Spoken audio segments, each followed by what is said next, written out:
હાલો આકૃતિ નંબર 5 અવધારાની આકૃતિઓ છે આ બધી, ખાલી આપણે અવગણી નાખવાની છે અને દોરવામાં આવડવું જોઈએ. આમ નીચે કંઈ લખતો નથી આકૃતિમાં, અને નાની મોટી આકૃતિ દોરી એકમાં બંને. એ આ 4 લીટીની વસ્તુ, 1 2 3 4 લીટીની દોરી. આમે ટચ કરી દો જરા, બીજું કમ્પ્લીટ. હવે વચ્ચેથી સેન્ટર ઓફ પોઈન્ટમાંથી એક લાઈન ખેંચ લો. આ કઈ આકૃતિ છે ભાઈ? તો કે આ ઓલાની 5મી આકૃતિમાં આપણે શું કરતા કે વસ્તુને ક્યાં રાખતા? F ઉપર. તો ચિત્ર ક્યાં મળતું? અનંત અંતરે. તો આમાં આપણે ચિત્ર અનંત અંતરે મેળવવાનું છે. આ O હાલો સેન્ટીમીટર મારી દો 5, મારી દેવાના, ભલે ઇમ્પોર્ટેડ આકૃતિ હોય કે ન હોય. આ 2.5 અને આ 0. આ છે આપણું C1, આ છે આપણું F1. વસ્તુને ક્યાં રાખવાની છે ભાઈ? તો વસ્તુને રાખવાની છે F ઉપર, એટલે F1 ઉપર. વસ્તુ દરેક વખતે આમ રહે. આ વસ્તુ છે આપણી AB. પહેલું પ્રકાશનું કિરણ કેમાંથી ખેંચવાનું છે? તો કે O માંથી. હવે આપણે ઓલામાં કઈ રીતે કરતા કે બંને પ્રકાશના કિરણો ભેગા શેષ થતા એવું લાગવું જોઈએ અને કરવાના પણ નથી. તો બીજું પ્રકાશના કિરણ પેલા મામાને ઘેર જવા દેવાનું, ડાયરેક્ટ ન મોકલવાનું. મામાને ઘેર જાય વગર કંઈ મળે નહીં. જીવોનું મળતું હોય પાણી નહીં મળે. હાલો તો હવે આ કિરણોને કેમ દોરવાના છે? જો માન લો આ કિરણ એક આમ સ્કેલ લેતી જવાની, સેજ આમ જરાક એવું વર્ટિકલ દેખાવું છે આ રીતે. જો તમે જોવો તો આ મોટું લાગશે, આ ભાગ નાનો લાગશે. મતલબ અહીંયા ભેગા નથી થતા, ક્યાંક ભેગા થશે. અહીંયા જ્યાં છેદે ના F1 F2 કરી દેવાનું, અહીંયા C2 કરી દેવાનું. આ કિરણો આમાં ભેગા નથી થયા, તો આવું લખતો નથી. વસ્તુ અંતર ક્યાં રાખ્યું? તો કે F1 ઉપર. પ્રતિબિંબ અંતર ક્યાં મેળવ્યું? તો કે અનંત અંતરે. વસ્તુનો પ્રકાર કેવો મળશે? ઓલાની જેમ વાસ્તવિક અને ઓલાની જેમ જ ગાડી હાલશે, વાસ્તવિક અને ઉલટું. પરિમાણ કેવું મળે? તો જેમ જેમ આ નીચે જતું જાય ચિત્ર મોટું થતું વસ્તુ કરતા અત્યંત મોટું. હાલો છઠ્ઠી આકૃતિમાં લેન્સને આ સાઈડ બનાવવાનો આ સાઈડ, 4 લીટી ઉપર છોડી દેવાની. જો કઈ રીતે બનાવું? સેજ આ પરિકર છે ને તમારે આમ રાખવાનું, એટલે લેન્સ આ સાઈડ બનશે. આ 4 લીટી ઉપર અને આ 4 લીટી નીચે.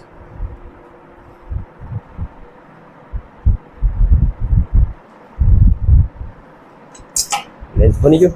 હવે વચ્ચેથી મુખ્ય અક્ષ પસાર કરી દો, ધ્યાન રાખજો જરા.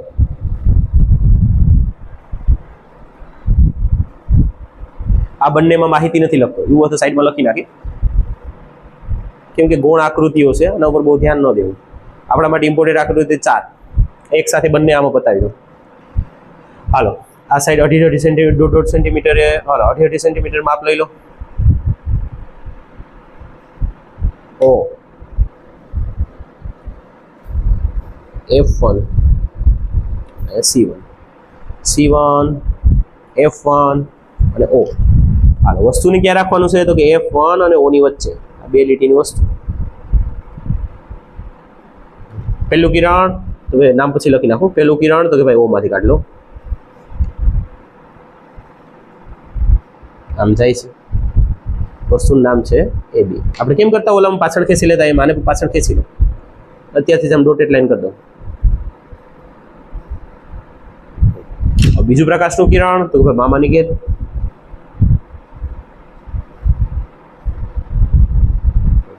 હવે આને શું કરવાનું? અહીંથી એડજસ્ટ કરવાનું. ક્યાં મારે આકૃતિ બનાવી છે? મારે બસ એવડી, બસ મેક્સિમમ અહીંયા સુધી બનાવી છે આકૃતિ. તો કંઈ નહીં, જ્યાં તમારે સ્પર્શ અહીંયા કરાવવાનું હોય અહીં ન જોવાનું, અહીંયા જોવાનું. અહીંયા પોઈન્ટ રાખી અને આમ સ્કેલને હટાવવાની છે. મારે ક્યાં આકૃતિમાં જો આમ જાય તો આકૃતિ નજીક બનશે, આમ ઊંચી કરી તો આકૃતિ છેટી બનશે. હાલો મારે એક્ઝેક્ટ અહીં બનાવીશ આકૃતિ. તો કંઈ નહીં, અહીંયા જ્યાં તમે મામાને ઘર છે ને ત્યાંથી આમ સીધો લાઈન ખેંચલો અને અહીંયાથી ડોટેડ લાઈન ખેંચો, કેમ કે આભાસી ચિત્ર છે એટલે પાછળની તરફ જાય તો ડોટેડ લાઈન વડે દર્શાવવું પડે. હવે જ્યાં બંને આકૃતિ છેદે છે આ ભાગમાં ચિત્ર તમે બનાવી નાખો. આ તમારે બની ગયું A ડેશ B ડેશ.